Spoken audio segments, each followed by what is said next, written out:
Assalamu alaikum, brothers and sisters.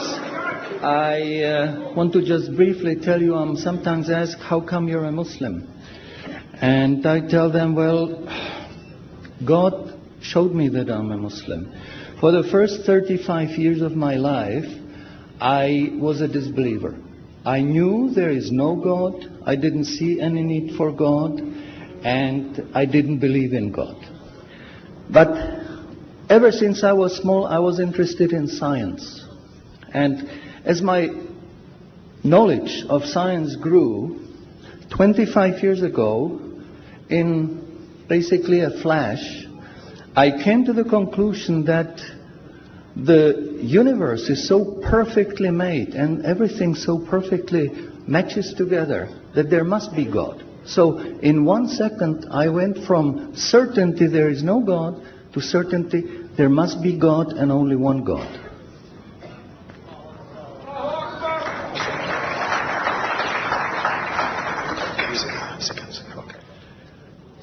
So I accepted there is God. I said, Ashhadu alla ilaha illallah. But I was not looking for a religion. I thought all religions are wrong. Christians say this is one. The Jews said, Jews are chosen people, and if you're not Jew, you're not chosen. And about Islam, I only had negative information. But I didn't want to stay ignorant about religions. So I said, okay, I read Bible. And I saw in the Bible there are places which you know come from God. You feel it in your heart. But you see there are places which come from man. Because this page says something that is opposite to the thing that was said a few pages ago. So I knew that Bible was written by man many years after the prophets. And I bought the Quran, English translation of the Quran. And when I started reading it with the same idea that just like Bible, it was written by man. Only in this case we know the name of the man, Muhammad. And then when I was maybe about 1/3 in Quran, I remember telling my wife, you know, this Muhammad, he must have been a very smart, very intelligent man, because this book is very clear, very logical, very easy to follow, and there are no contradictions. But then as I read later, I suddenly saw a scientific fact which I knew was only discovered in the 20th century. So immediately I saw that Muhammad is not the author of the Quran. That Muhammad is a messenger sent by God to give the Quran to mankind. I saw, mashallah, Muhammad Rasulullah. So I said, mashallah, I'm a Muslim. And people ask me, well, how did you react? You said you heard bad things about Muslims, you didn't know anything about Islam. How did you react? Did you want to be Muslim? And I said, I had no choice. Because when I was born, I was a baby. I didn't know I'm different from my mother. Then a little bit later, I knew my mother is somebody else, and when she's gone, I cried because I was afraid she's gone. But I still didn't know what I am. And then one day, I suddenly discovered, mashallah, I'm a boy.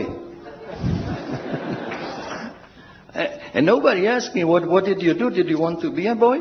No, because we know we don't have a choice. God makes us this. So, mashallah, that was the greatest blessing on my wife, of my life. I have wonderful family, I have wonderful children, wife, everything. But the greatest blessing was that God showed me His guidance. And when I pray, I make dua, God, please let me die as a believer. Let me never disbelieve again. And a little while ago, I heard somebody here who was concerned that maybe the signs that are discovered in the Quran may be wrong. We should have a committee to see if the signs are right. God says in the Quran, we demonstrate our miracles to those who attain certainty. So my answer is, when you have strong iman and you have knowledge of the scientific facts, When you see it in the Quran, you don't have to worry, is it right or is it wrong? It will jump out at you, it will hit you. And you will say, MashaAllah, this is a sign from God. And you want to make sajda because you feel very humble. Because you know this is the truth. There is no false science, no wrong science, because this book is from God and He doesn't make any mistakes. In closing, I would like to thank the organizers for making this conference possible. I would like to thank you for your attention. Shukran jazilan and salamun alaikum. شكرا على اهتمامكم والسلام عليكم ورحمة الله.